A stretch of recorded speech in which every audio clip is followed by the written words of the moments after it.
海边摆来个钓鱼佬，只有我第一次海钓就用自己保护我，这就是我的新手福利。片刻，我悠悠醒来，脑海中就多了一段段陌生的记忆。我穿到了一个陌生人的身上，而从未穿越过的人都知道，穿越配系统才是绝配。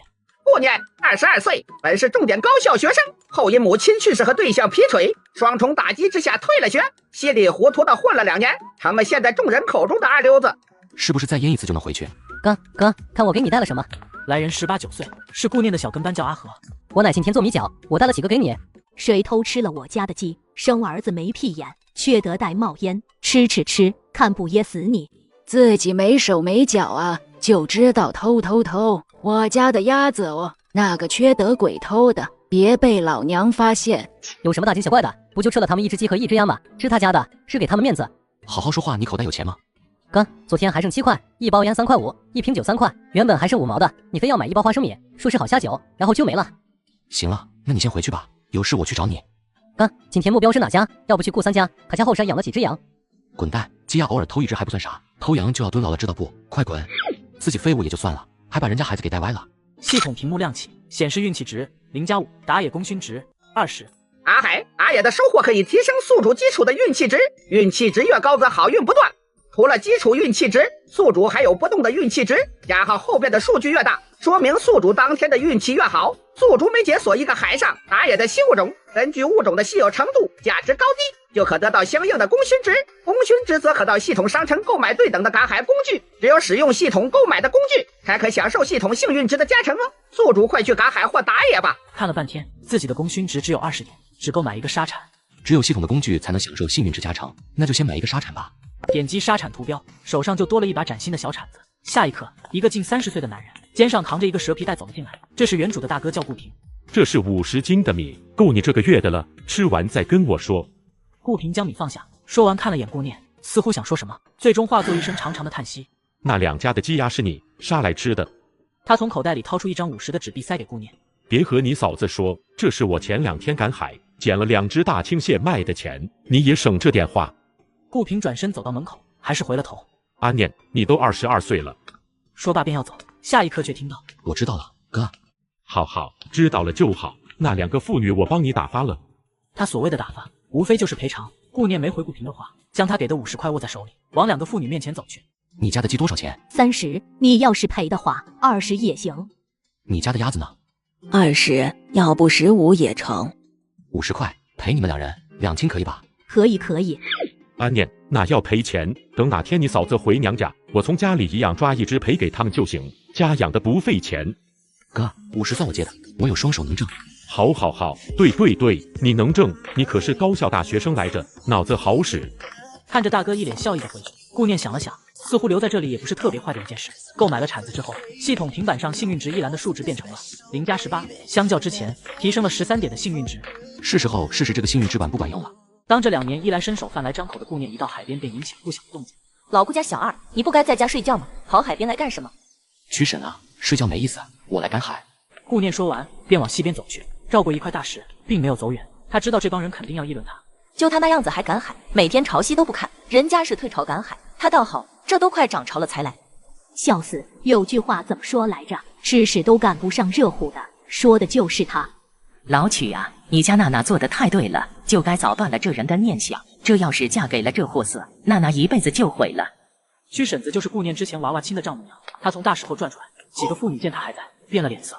你不是去赶海吗？快点去，马上就要涨潮了，我们也要回家了。曲婶啊，我和尹娜订娃娃亲的时候，你家可是收了我家一袋米，现在娃娃亲不说了，那大米你得还给我吧。听到他如此说，曲英也没有不好意思了。就你还好意思要那袋大米？我还说你耽误我家娜娜，跟你之前扯上那点关系，把我家娜娜名声给毁了。你知道为什么尹娜会说娃娃亲作废吗？你确定不还那袋米？还什么米？根本没有那回事。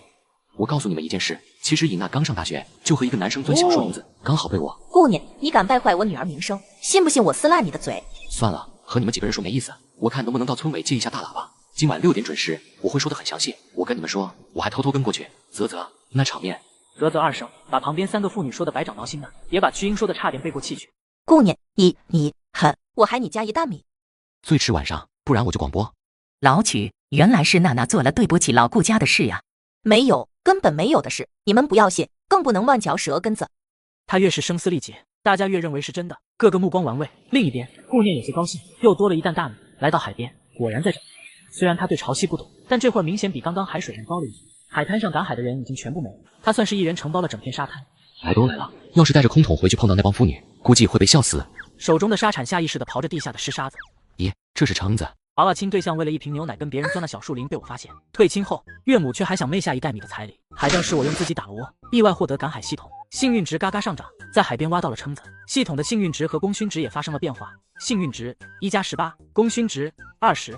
基础幸运值终于破0了。之前的功勋值买了沙尘，没想到挖到蛏子后又变为了20。看到2排数据的增长，顾念动力十足，但是挖了一会，再也没有收获了。停下来细看沙滩，发现一个个小孔，大小如同小指甲盖。这下边肯定有东西。没一会，他又掏出一个蛏子来，相较之前所挖的那个还要更大些，有2两左右了。而随着这个蛏子入桶，幸运值变成了2+18。原来使用系统工具收获海货就可以增加幸运值，捡到新的物种才可以增加相应的功勋值。这会儿他也不急着找其他的，因为沙滩上还有一片呼吸孔。在大大的沙滩里面挖挖挖，挣小小的 money 怎么也不够花。哥，我听说你趁涨潮来赶海了，看来收获还不小呀，要不我帮你挖一会？对哦，我怎么没想到把自己的铲子给别人用，会不会有幸运值加成呢？行，那你干一会儿。几分钟过去，阿和一无所获。我怎么挖不到？不应该呀，这明明是称王洞。看来系统奖励的工具还只能是自己来用。就在他如此想时，系统的平板弹出：是否绑定工具人？什么意思啊？系统检测宿主将工具交由他人使用，绑定工具人后，对方享有同样的幸运值加成，宿主可随时解绑。还有这好事，绑定。哥，我挖着了，这个好肥。不错不错，加油！卖了钱晚上喝酒。爸，原来哥是没钱了。行，那咱俩就看看能挖多少。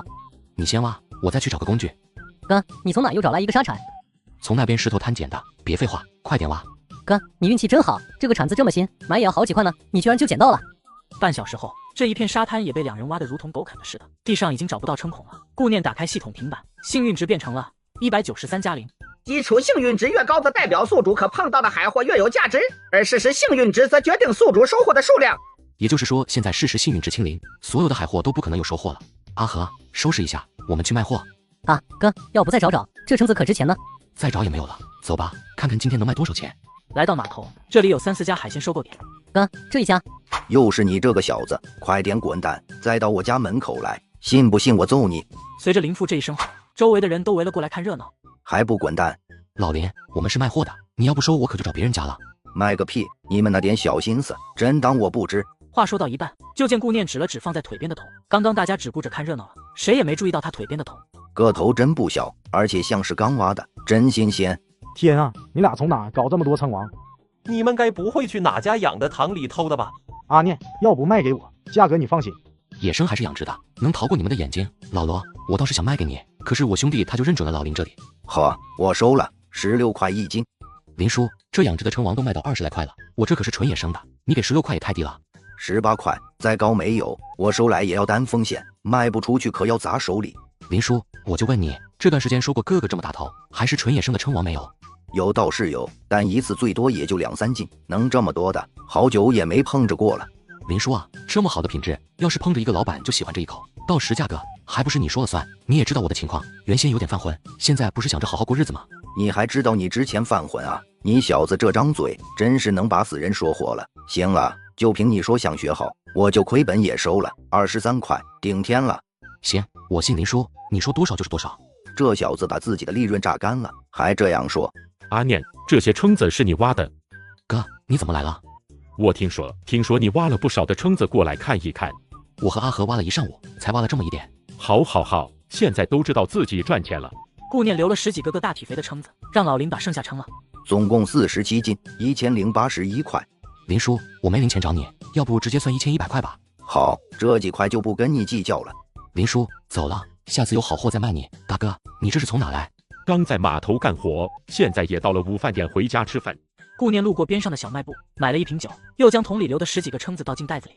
这玩意还不错，拿回去给我侄子侄女补补。20多块1斤，你留下来干啥？还不如杀只鸡呢。我不要，你留着自己吃吧。拿着吧，等我赚的多了，一把还给你。这2年他欠大哥的可不少，若是只还清早上的50块，怎么都有些拿不出手。索性等过段时间赚了钱，再一把给大哥吧。多少钱也没个账，到时看着给就是了。反正是亲兄弟，一辈子长着呢。那钱还个什么劲？是我当大哥该的。带回去给我侄子，这是我这个当叔叔该的。听他这样说，顾平这次没有再拒绝，拿着蛏子回家了。见大哥回家了，顾念又回到小卖部买了2桶泡面、2根火腿肠。回到屋，他将钱掏出来，数了220块放到桌子上。阿和，以后你只要跟我赶海，收获就有你2成，亲兄弟明算账。你如果觉得少了，那就自己单干。我不要，跟着你玩是我自己愿意的，还收钱，我还要不要脸了？你19岁了，你奶今年应该也有60了吧？我奶63岁。你说他还能再干几年？你没父母，我有老子跟没有也差不多。我有大哥，但他也有家庭，有自己的孩子老婆，所以我不能指望我大哥。你奶都这么个年纪了，你还想着一直吃你奶的？你要想想怎么给你奶养老了。阿和，咱兄弟俩有手有脚，也不比谁笨，凭啥别人能发财，咱兄弟就得受穷？所以打今天起，咱要换个活法。阿和性子跳脱，但是不笨。哥，我听你的。赶海人涨潮就回家，我趁赶潮去赶海，靠着系统的指示挖到了蛏子，卖了1100块钱，吃饱喝足，睡得正香。运气值193.28，功勋值0。我去，运气值18就赚了1000块，现在可是28，睡什么睡？赚钱不香吗？哥，你白天不是说金盆洗手了吗？现在啥情况？嘴上抹石灰，白说了。满嘴顺口溜，你想考研啊？走，咱俩去赶海。啊，大半夜去赶海啊？要想混得比人好，就必须要比别人勤快。行，都听你的。来到白天翻的那片沙滩，发现有数道手电在那边晃悠。打听清楚没？顾老二真的是这片滩上挖的。娘白天打海里，刚好碰着顾老二赶海，说就是这片。走吧，这里没东西可挖了。这里可是我们发现的，哥，要不过去把那几人揍一顿？大海又不是残的，谁不能来？走走走，我们换一片。夜间刚退潮，赶海的人还真不少。哥，要不我们去泥滩那边吧，说不准还能捡到螃蟹。行，那就到那边。两人来到村子西边的滩涂，这边几乎看不到啥灯光。不用太往下，否则没一会潮水就涨上来了。我们就在附近找找看有啥。顾念说着，将桶里的一把铲子递给了阿和。两人低头找了起来，挖了片刻，铲头突然挑出一根软软的虫子，通体呈淡红色，足有10来公分长。我去，海边的蚯蚓好肥。哥，这不是蚯蚓，是沙虫，你瞧瞧。顾念接过手，很神奇，刚刚看是软的和蚯蚓无异，现在居然变得很短，比小拇指稍细一圈，而且硬硬的。挖来钓鱼，那多浪费啊！这个很贵的。多少钱一斤？应该比我们昨天挖的蛏王贵。我听人说这玩意能壮阳，很多大老板就喜欢这个。那还等什么？这一片好像都是，挖吧。哥，我还没吃过这玩意，挖得多，要不留一点咱尝尝。咱俩年轻又是光棍，你不怕吃了睡不着觉啊？阿和没了声音，好一会才低声道：“我是想着留一点，让我奶尝尝。”这个可以，到时留个1、2斤。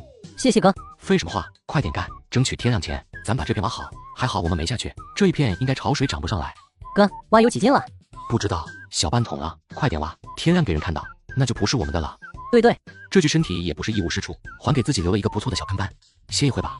弯着腰挖了2个小时，两人都有些架不住了，也不管地上脏不脏，就一屁股坐下。哥，赖包家的媳妇和林老二家的媳妇下午打起来，听说衣服都被扒了，可惜我没看着。不是给武士解决了，怎么两人又打了起来？哥，你真是太厉害了。跟我有什么关系？当时你问他们鸡鸭值多少，两家怕你不赔，所以都报的有些低。赖包媳妇就给了林二家15块，林二家肯定不干，说他家的鸭子值30块，最不济也要分一半。赖包家说自家的鸡值40，收35块已经亏了。两家说隔壁，本就有些不对付，对骂起来，后来骂的不过瘾就动起手来了。哥，你不晓得，现在他们都议论，这就是你布的局。两家原本也想来找你的，他们又不敢。哪个王八蛋瞎说的？改天揍他。不是，哥，人家给你传名声呢，以后看谁还敢惹咱。滚蛋，这是纯粹意外。对，是意外，咱可不能让人抓住把柄。歇了有10多分钟，两人继续3、4个小时，把周围都翻了一遍，看着系统中事实幸运值一栏，最后1点幸运值清空，他将铲子一扔，别挖了，没了。此刻系统的幸运值变成了493加0。不对啊，挖了半天才挖了300条，这2桶怎么也不止300条啊！轻触一下面板，上边有了提示，单个品种单日最多可涨固定幸运值300点。靠，居然还有上限！而功勋值一栏中变成了50。看来系统判定沙虫的价值高于昨天挖的蛏子。系统中除了沙铲，最便宜的便是铁锹，那玩意还要100功勋值呢。看来还得再找2样东西才能买新工具。哥，我腰都快要断了。小孩子哪来的腰？这钱是真不好挣啊！阿念，这是你俩挖的？你们这是走了什么运道？昨天蛏子，今天杀虫的。说话的是顾念的堂叔，叫顾海东，也就他刚考上大学那会儿，顾海东才想起来他这一门亲戚。顾念一退学，立刻划清界限，生怕跟他家沾上一点关系。有的人还在看着2桶沙虫指指点点，有人则已经开始动手。接着他们挖的边上开挖起来，结果除了几个文革，啥也没挖到。阿念，这么多，要不给我拿2斤回去吃一顿？刚好这段时间腰不舒服。那多的是，自己挖。不就走了一回狗屎运，这就飘了。走吧，一人1桶，卖货。听到卖货，阿和又来了精神。哥，咱还是卖给老林家成不？行啊，只要价格公道，卖谁不是卖？话说，你真喜欢林平？嘿嘿，那姑娘不错，你小子好眼光，加油挣钱，肯定有机会。啊，沙虫2大桶，桶底下都是，是不是？你自己倒出来看看就是。老林，说实话，我这货都想拿到镇上去卖的，也就阿和非说你人好，不会乱压价，我才拿过来的。老林，以后我赶海的货都给你收，但你要保证不向任何人透露我卖了多少钱。就你俩这样的，还怕别人惦记啊？你俩不惦记别人就算好的了。而且光在海边捡能捡到多少？昨天的蛏子和今天的沙虫，也是你俩祖坟冒青烟了。你要不答应，那今天早上你就当我没来过。懂得低调是好的，你俩小子也难得勤快了一回。放心吧，我的嘴严实着呢。听说王寡妇屁股上长个痣，就是你传出去的？哪个缺德鬼传的瞎话？我压根就没看过，怎么会知道？长左边还是右边？哟，哼，大早上消遣我是吧？你的货我也不收了，快点滚蛋！行了，知道不是你传的，说正事。多少钱一斤啊？太低的话，你就是答应把萍萍嫁给阿和，我也要拿到镇上卖。哥，我的终生幸福啊！市里有家饭店，报价61斤，我给你们55块，再加上往返的成本，一斤我赚5块钱，不过分吧？对方要是报的60块，他可以把眼珠抠下来当泡菜。58块，就这么的，快点称吧。老林心中暗喜，但面上还要装着一副懊恼的模样。你呀，就不能留一点利润给我，行吧？你俩好不容易干正事，就当提前支援2个五保户了。2桶沙虫比蛏子还重，顾念留了有4斤左右，剩下的还有67斤4两，兜里掏不出1分钱，1粒米也需要别人接济的2溜子，今天却吃起了海鲜、泡面。原来他在短短2天时间内赚了5000元，一共67斤4两，58元一斤，也就是3909元。接过老林递过来的3900多块。以前7位数的交易也没有现在这么激动。走吧，先吃早饭，吃完回家睡觉。此刻居然落起了雨滴，海边就这德行。前一刻阳光普照，没一会就乌云密布了。2人到了边上一个牛肉面店。老板，2碗牛肉面，多点牛肉，多点面。老板摇头一笑，也没搭茬，开始煮起面条来。哥，那是不是平哥？顾念顺着阿和手指的方向，看到了自己大哥的身影。大哥，这里。老板，加1碗。这是打算去赶海？夜里去的，刚回来，快坐下，面马上就好。我在家吃过了，你嫂子煮的芋头稀饭，你俩吃，我不饿。没一会3碗面端上来，顾平也没再客气，端起1碗便吃了起来。3人吃饱之后，还在下毛毛雨。阿和，你先去我家等我。顾念将桶和沙铲交给阿和，只拎着一个装了2斤沙虫和1条烟的方便袋，陪着大哥一起回了他家。今天估计开不了工，刚好你中午留家里，我让你嫂子炒2菜，咱喝点。顾平虽是大哥，却是操着老父亲的心。这是沙虫，半夜挖的，留一点你炒着吃，里面有条烟，你也留着抽。夏蓉一听是沙虫，便好奇地上前打开袋子。还真是沙虫，好几年没见着这玩意了，听说现在可贵，这么多咋不拿去卖？吃了多可惜。挖了不少，这是留的，我哥天天干重活，给他补补。顾平嘴都快咧到了耳朵根后。夏蓉听到是顾念给自己男人的，倒也不好推辞。家里有鸡呀，这玩意你还是卖了。还有这烟，我有，你拿回去退了。给你，你就留着抽。顾念从口袋里掏出钱，点了2000块出来。阿念啥时候这么有钱了？这是2000，2年时间，大哥给我肯定不止这么些，这些你就先收下。不要，那是我和你嫂子应当应分的，哪能要你钱？快收起来。阿念，这钱哪来的？夜里赶海运气好，碰到了沙虫哦，挖了有70斤左右吧，卖给了老林，我双手挣的放心收着。哥嫂都不是闲话乱炫的人，跟他们说了也无所谓。之所以不让老林说，还是实在不想让太多人知道，还是去镇里找个收购点，碰到好货和老林家轮着卖，这样多少会好些。那就收着，我们不要。夏蓉放下心，但他还真没想着收下小叔子这笔钱。哥，你要不怕我饭回一把花了，你就再塞给我。顾平塞钱的手一顿。行，那我和你嫂子帮你存着。行，我走了。中午过来吃饭，我让你嫂子杀只鸡。好，这么好的哥嫂要是疏离了，那纯粹脑子有病。估计是一夜没睡，不过这看着阿念还真的长大了。回到家的顾念发现阿和趴在桌上已经流了哈喇子，将他晃醒。哥，你咋才回来？顾念没回他，数了800块给他。回去睡。那我走了。桶里的沙虫别忘了。好，哥你也快补觉吧，我先走了。顾念洗了澡之后往床上一躺，家底只有2000来块，还是要抓紧时间赚钱，但愿明天的运气只赚一把大的。想着想着就睡着了。中午时分，他是被他大哥来叫醒的。大哥，几点了？1点多了。知道你昨晚肯定没睡，我让你嫂子稍迟了些，困的话吃完回来再睡。哟，阿念啊，听说你夜里挖了2大桶沙虫，卖了多少钱？你听他们扯淡，2、3斤都能说成2、3桶，给我大哥中午加餐了。2、3斤也不少了，能值个110块呢，怎么不拿去卖？我张嘴了，别人能吃我为啥不能？对方被他这句话噎住了。二流子就是二流子，一点都不知道顾家。来，烂泥扶不上墙。声音不小，2兄弟也都听到了。顾平变了脸色，打算和他掰扯2句。哥，走啊，饿坏了。听他这样说，顾平这才犹豫了一下，继续往家赶。来，吃，这只鸡还挺肥。阿念，你要不想下地或在码头忙活，就去学门手艺吧。这有一门手艺，以后总会有饭吃。你有文化，肯定学得快。哥，后山上的果子熟了没？他不想和大哥说这些，所以岔开了话题。几颗芒果大概还有几天就能摘了，枇杷和柚子还要到8月份。饭后，顾念指了指边上的摩托车，哥，下午借我使一下，我要去镇上。推去用就是了。骑着车来到了镇上一个码头，他随便挑了一家便走了进去。你买鱼？看看，你这收货吧。收的。你有什么货？沙虫多少钱一斤？要看大小，如果都肥的话，60一斤可以收。那好，有货我到时过来。要是好货，价格还可以谈。知道了，有货就卖你家，别的家我不卖。回家途中，顾念已经把老林骂了一路。人家收购点开口就是60，自己要是把货拿来，再讲价，65块人家肯定收，一斤少了7块，加一起300-400呢。将车还给大哥，回了家，老远看家门口边上居然有一个人影，稍近些才发现是阿和。哥，你去镇上咋不叫我？我去买点用的东西。哥，有个好事，我姨丈家新买了一艘吊船，有时候带着客人去海上钓鱼，明天就有人去，还有2个钓位，我已经说好了，到时咱俩一起吧。顾念一喜，不过不用系统的渔具会不会空军呀？这样可就浪费了1天的时间。现在自己最缺的是钱，要是明天运气值好的话，还打算赶海呢。明早几点？要去的话，5点钟就要到码头。可以先答应下来，到时看运气值，如果够高的话，那就赶海；一般的话就去玩1天。但我们没有钓竿啊。我姨丈都有现成的，放心吧，不会有问题。那行，先答应着，到时万一不去再说。哥，还有件事，我奶叫你晚上去家里吃饭。那就不去了，我随便对付一口。你去吧，我奶今天收到800块又哭了，还说我终于懂事了。我说是你教的，他就叫我晚上一定把你叫过去。那行吧，等会我过去。听到他答应，阿和这才开心的打算回去逮鸡杀。两人一早便出发赶海，船开了近2个钟才到达钓位，大家开始准备下钩。哥，活舱里面有活虾。顾念挂上鱼饵，迫不及待下了第一竿。阿和，你这朋友手法挺熟练的。钱总，我叫顾念，你叫我阿念就行。阿念，好好钓，今天看看谁首先破龟。好，谢谢钱总，蹭了人家的船，总要说声感谢。没一会，阿和的竿尖就剧烈的抖动起来。哥，我终于了。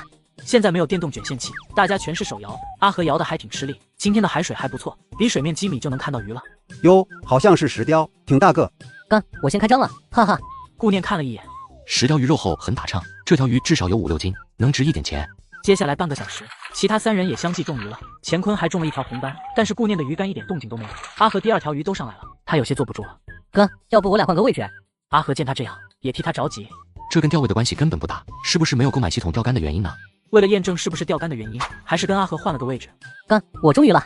阿和刚换到顾念原先的位置，估计钓子也就刚到底，下一刻就中鱼了。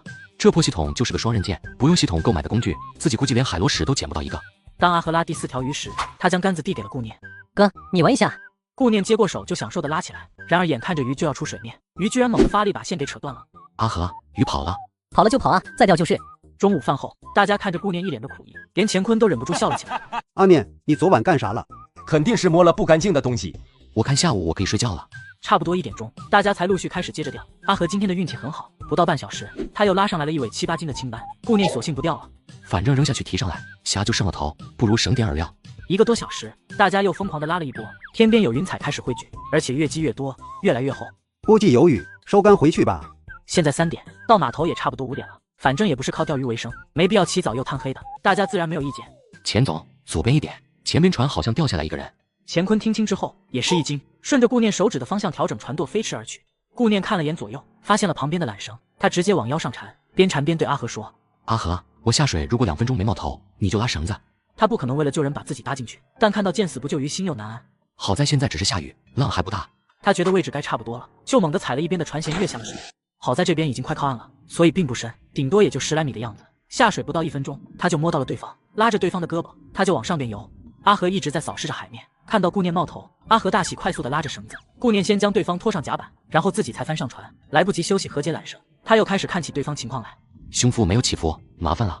他捏住对方鼻子，开始人工呼吸，2次之后，他又跪到一侧给他按压胸腹，连着做了3组。对方猛地呛出一口水，大爷的，总算就回来了。女孩悠悠醒来，坐起之后不停地咳嗽。我这是在哪？没事了，等一下就到岸边。哥，你真厉害。女孩抱着膝盖坐在那一声不吭，这一刻估计也吓坏了。哥，好漂亮。顾念看了一眼，便收回了目光，手习惯性的摸向口袋，手机居然又打了我。想跟女孩谈谈赔偿的事，但看她那样子，她到底还是没开口。咋了哥？手机刚刚忘了拿出来，掉水里了。又过了一会儿，一艘船急匆匆的往这边驶来。你们有没有看到一个姑娘落水？乾坤指了指甲板，到了岸边，顾念没管那女孩，下船迎着那些人就问：刚刚是谁开的船？几人一愣，就指着旁边一个年轻人：是自己村的，叫古道行，家里有2艘渔船，算是村子里的富户。你怎么开的船？人掉下去不知道，眼呢？长眼干啥的？对方许是理亏又许是没反应过来，一时懵住了。钱总，今天多谢了，我有点冷就先回去了。回去洗热水澡，再煮碗姜汤喝，不然容易感冒。好。顾念往码头上走，风一吹，不禁又打了个寒战。干，等我。你的鱼不卖了？我让我姨丈帮我卖，他不会黑我的，晚上会把钱拿给我，到时我再给你。给我干啥？那是你钓的。不是说好2/8分成吗？我的那些都是你的，我要跑回家冻死了。走在路上的顾念心中还在不停的暗骂：老大没了，就个人还搭上一部手机，自己现在全部身价也才2000来块，这要是再买一部手机，那可就能直接宣布破产了。算了，手机先不买。跑回家，他先冲了个澡，吃完饭他便躺下睡觉，没一会便沉沉睡去。5点多他就醒了，打开系统看了眼，今天的运气值比前天还好，居然有493加29，虽然治好了1个点，但前天的28个幸运值可是带来了近4000的收入。恰在此时，阿和又跑了过来。刚，今早临时有人联系我姨丈出海钓鱼，就打个电话来家里问咱今天还要不要一起去。顾念本能的想拒绝，不过转念一想，老是在海边滩涂挖到东西，容易引人生疑，就算拿到镇上去卖，但海边人来人往，难免被人看到。阿和，昨天我钓得太差，但我记得钓位边上不远就有一个孤岛，要不我跟船去那岛上赶海，你去钓鱼，到时间你们到岛上接我一下就行。我也是瞎钓，你要赶海我肯定跟着你赶海。行，那就一起，带上东西就走，不能让人等着。拿上桶和沙铲，两人便往码头跑去。钱总，又麻烦您了。昨天你下海救人可不易，一不小心自己就打进去了，但今天就剩一个钓位，要不你和阿和？我打算去边上孤岛赶海，您看到时能不能停一下？小事一桩。又是近2个小时的海程，停到孤岛。下午4点左右，你们就在这地方等我。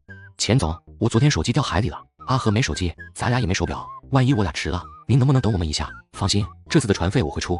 下次再说，这次是奖励你救人的，用这个，上船后再给我。谢谢。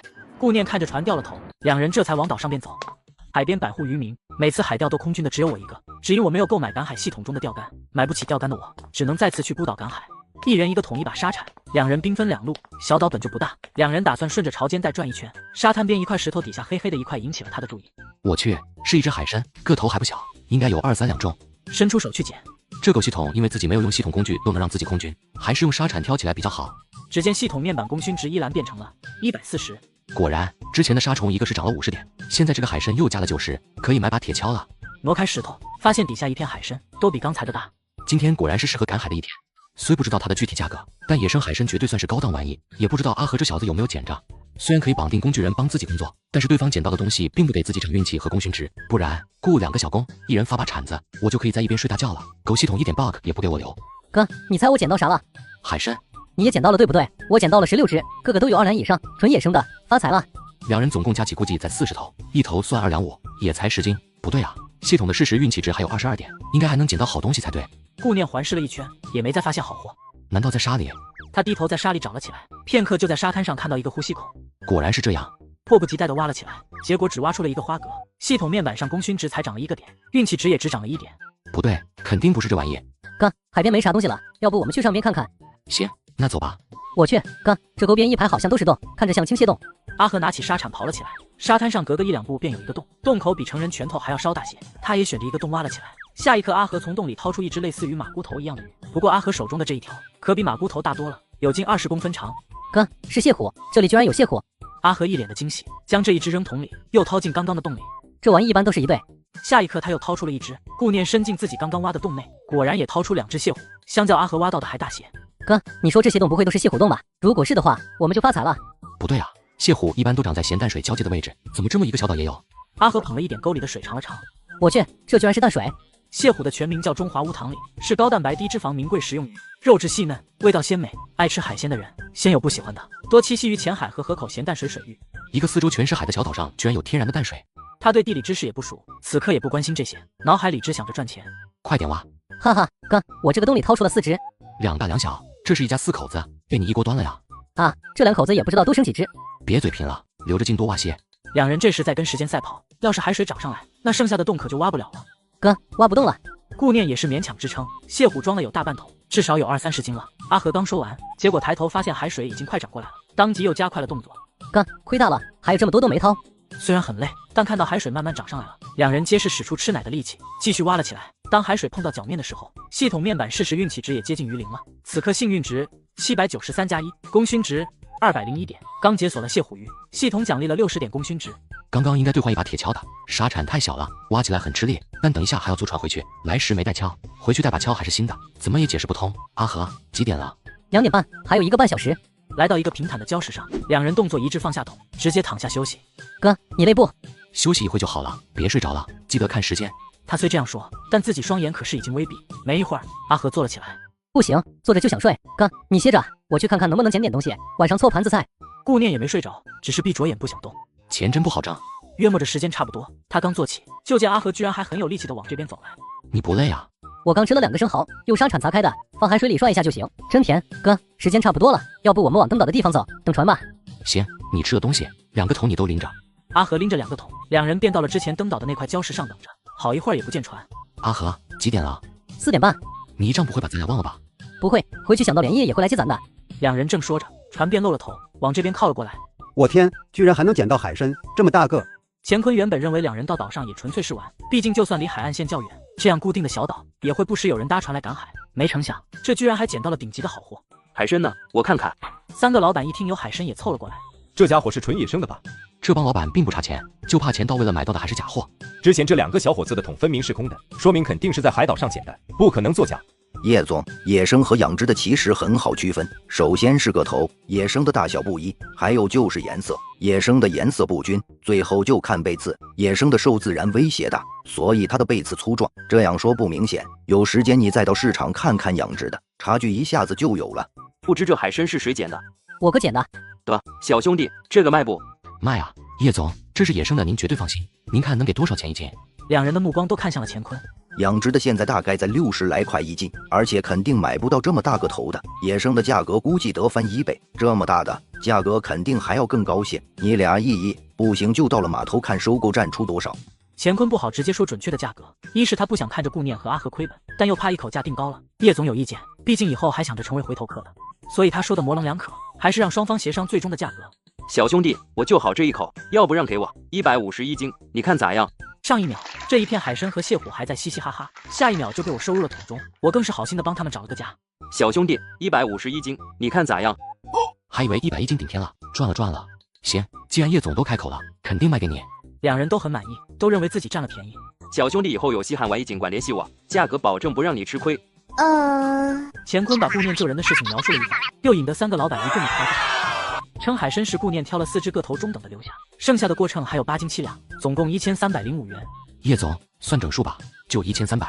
叶总数出13张红票子递给他，有好货你可以让钱总联系我。行。阿念，今天我的船要停在镇上的码头，明天要保养，我家有摩托车，到时你跟阿和要不骑车回去？没多远，我们走回去就行。用了2次船我也不好意思，这4只你留着尝鲜。说了今天是奖励你昨天。钱总，以后还得麻烦你，你要不收，那我以后也不好再求你带我出海。况且这是我捡的，又不花钱。哈哈，阿念，你以后肯定有大出息。阿念，我公司缺个销售主管，要不来试试？谢谢刘总赏识，我这个人懒散惯了，我这样挺好。见他婉拒，乾坤心中为他可惜。刘总可是大老板，跟着这样的人以后前途肯定不可限量。来到镇上的收购站，这是他男人吗？老牛吃嫩草，蟹虎收布。卧槽，哪来的这么多？个头还都不小。挖的，纯野生。2两以上的我能给到85，2两以下的统一算你60，怎么样？老板，价格合适的话，以后我有好货全给你。你就是昨天来喂杀虫的吧？对，前天几十斤杀虫卖亏了，感觉你这价格合适，所以今天就过来了。我叫陈栋，我这边的价格绝对公道，咱首次做生意，我全给你加5块钱一斤，再多我也没利润了。行，那就按你说的，现在开始挑。对了，野生海参每只2两，能给啥价格？如果确定野生的，我能给到130左右，你有？就捡了2、3个，送给一个长辈了。这个现在海边几乎看不到了，能捡到2、3个，还那么大个头的，运气已经算很好了。挑拣过后过秤，大的有21斤，小的则有17斤，总共2995块。陈栋直接数了30张给他。阿和，买点卤菜，我们叫个车回去。好。顾念数了900递给阿和，钱先装好，回去就给你奶收着，千万别掉了。不会，快吃吧哥，都有藏了。阿和现在习惯了，这次并没有推辞，将钱塞进口袋。哥，明天咱干啥？明天一早再说吧，多吃点，瘦得跟麻杆一样。清早，照例打开系统，看了眼幸运值794+19，不好不坏。要不要买一把铁锹？这玩意好像与沙铲的功能重叠，不急着买。早饭实在不想烧，打算去码头吃一碗牛肉面，结果刚开门就见门口站着几人。请问是顾念先生吗？是我，空着手还不如不来呢。谢谢顾先生，要不是您奋不顾身救我妹妹，我回去估计得被我爸妈逐出家门。见对方态度真诚，顾念的神情也缓和了少许。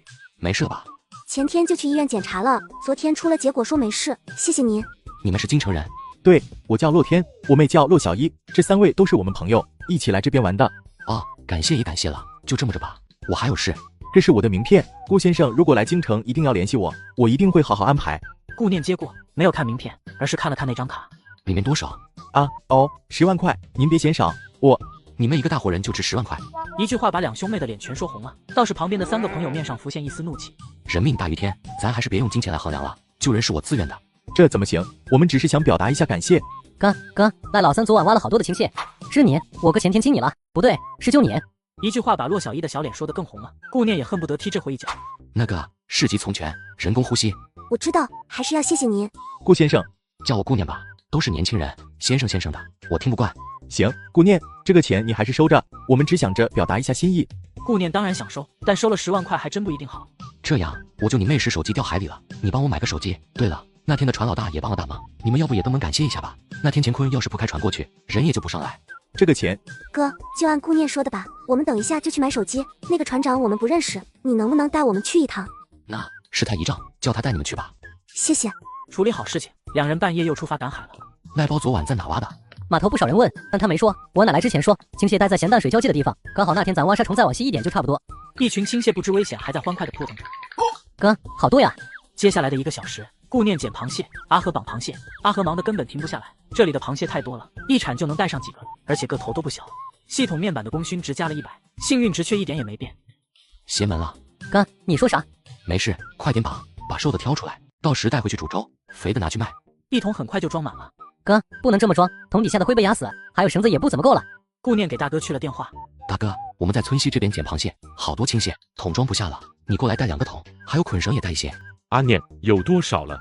底下都是，这得有50-60斤了吧？不行，这样底下的会压坏。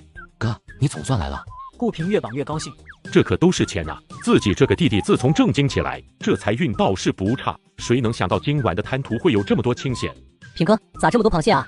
我也说不清，不过听老人说过，螃蟹有时候会成群结队的聚集，说最多时能绵延1公里，过后光沙滩上被踩死的都有几千斤，反正我是没见过。